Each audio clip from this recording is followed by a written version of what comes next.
दिल्ली की धुंधली सुबह, सर्द हवा का झोंका। रियान अपने बैग पैक कर रहा था। मन में मनाली के सपने थे। उसकी पहली सोलो ट्रिप, एक नई शुरुआत, दिल्ली की भागम भाग से दूर। कुछ दिन सुकून के, कुछ पल खुद के लिए। ऑफिस में प्रमोशन नहीं मिला था, रिलेशनशिप टूट गया था, जिंदगी उबाऊ सी लग रही थी। रियान को लगा जैसे वो खुद को खो रहा है। उसे मनाली की याद आई। बर्फ से ढकी चोटियां, ठंडी हवा, शांत वादियां। शायद मनाली उसे वो सुकून दे पाए जो वो ढूंढ रहा था। दिल्ली से मनाली की बस पकड़ ली। सफर लंबा था, पर रियान के मन में एक अलग ही उत्साह था। वो नई जगह देखने के लिए बेताब था, नए लोगों से मिलने के लिए, खुद को फिर से खोजने के लिए। मनाली पहुंचने से पहले ही बर्फबारी शुरू हो गई। सड़कें बंद होने लगी थी, बस आगे नहीं जा सकी। सभी यात्री परेशान थे। रियान भी थोड़ा घबरा गया था। तभी उसकी नजर एक लड़की पर पड़ी। वो अकेली बैठी थी, चेहरे पर चिंता साफ दिख रही थी। रियान ने हिम्मत करके उससे बात की। पता चला उसका नाम आन्या है। वो भी अकेले ही मनाली घूमने आई थी, और वो भी पहली बार। टैक्सी की हड़ताल थी, कोई गाड़ी नहीं मिल रही थी। आन्या परेशान थी कि वो कहां रुकेगी। रियान ने उससे कहा कि वो उसके साथ एक टैक्सी शेयर कर सकती है। आन्या ने पहले तो मना किया, पर बाद में मान गई। दोनों एक टैक्सी में बैठे। बर्फ गिर रही थी, चारों तरफ बर्फ ही बर्फ दिख रही थी, जैसे प्रकृति ने सफेद चादर ओढ़ ली हो। टैक्सी ड्राइवर ने बताया कि आगे रास्ता बंद है। वो लोग एक छोटे से गांव में रुके। वहां एक छोटा सा गेस्ट हाउस था। दोनों ने वहीं रुकने का फैसला किया। कमरे कम थे, इसलिए उन्हें एक ही कमरा शेयर करना पड़ा। शाम को दोनों ने साथ में खाना खाया। गर्म गर्म सूप, लकड़ी की आग और बाहर गिरती बर्फ। माहौल में एक अलग ही जादू था।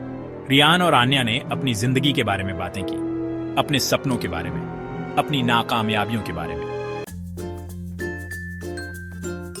अगले दिन दोनों ने गांव घूमने का फैसला किया। बर्फ से ढके पेड़, ठंडी हवा, पहाड़ों से आती ताजी हवा। रियान को ऐसा लग रहा था जैसे उसकी सारी थकान गायब हो गई हो। आन्या भी बहुत खुश थी। उसने बताया कि उसे बचपन से ही बर्फ बहुत पसंद है, पर वो कभी बर्फबारी नहीं देख पाई थी। रियान को उसकी बातें सुनकर अच्छा लग रहा था। दोनों ने साथ में खूब फोटो खींची, बर्फ में खेले, एक दूसरे पर बर्फ के गोले फेंके, हंसे, गांव के बच्चों के साथ खेले, उनको चॉकलेट बांटी। शाम को दोनों गेस्ट हाउस लौट आए।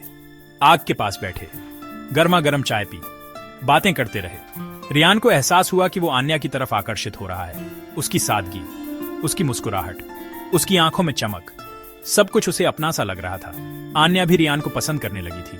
उसकी समझदारी, उसका केयरिंग नेचर, उसकी बातों में छिपा हुआ दर्द, वो सब उसे अपनी तरफ खींच रहा था। उन्होंने देर रात तक बातें की, अपनी जिंदगी के बारे में, अपने डर के बारे में, अपनी उम्मीदों के बारे में। उन दोनों को लगा जैसे वो एक दूसरे को सदियों से जानते हैं। रात को बर्फबारी और तेज हो गई। बिजली चली गई। कमरे में अंधेरा छा गया। सिर्फ आग की लपटें दीवारों पर नाच रही थी। रियान और आन्या एक दूसरे के करीब आ गए। डर और ठंड के बीच एक अजीब सी गर्माहट थी। रियान ने हिम्मत करके आन्या का हाथ थाम लिया। आन्या ने भी अपना हाथ उसके हाथ में कस के पकड़ लिया। उनकी नजरें मिली, और फिर क्या था, उनके होंठ आपस में मिल गए। पहला चुंबन, नर्म, गर्म, जादुई। उनके दिल जोर से धड़क रहे थे। उन्हें एहसास हुआ कि यह सिर्फ दोस्ती नहीं है, यह कुछ और है, कुछ खास। अगली सुबह जब रियान और आन्या की आंख खुली तो धूप खिली हुई थी।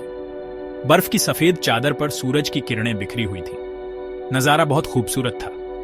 रियान ने आन्या को देखा, जो अभी भी सो रही थी। उसके चेहरे पर एक सुकून था, एक संतुष्टि थी। रियान को एहसास हुआ कि वो आन्या से प्यार करने लगा है। आन्या की आंख खुली। उसने रियान को देखा। उसकी आंखों में प्यार साफ दिख रहा था।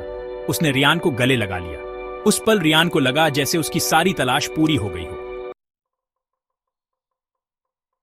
2 दिन बाद सड़कें साफ हो गईं। रियान और आन्या को वापस दिल्ली लौटना था। जाते हुए दोनों उदास थे, पर साथ ही खुश भी थे, क्योंकि उन्हें एक दूसरे का साथ मिल गया था। उन्होंने एक दूसरे से वादा किया कि वो संपर्क में रहेंगे, जल्द ही फिर मिलेंगे। रियान को यकीन था कि ये रिश्ता आगे बढ़ेगा। उसे अपनी जिंदगी में फिर से प्यार और खुशियां नजर आ रही थी।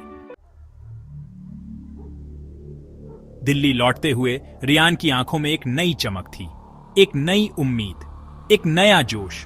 मनाली का सफर उसके लिए सिर्फ एक ट्रिप नहीं था, बल्कि एक नई शुरुआत थी। उसे एहसास हुआ कि जिंदगी में मुश्किलें तो आती रहेंगी, पर उनसे घबराना नहीं चाहिए, बल्कि उनका डट कर सामना करना चाहिए और आगे बढ़ते रहना चाहिए, क्योंकि कभी कभी जिंदगी आपको अनजाने रास्तों पर ले जाकर अनमोल तोहफे देती है, जैसे उसे आन्या मिली थी।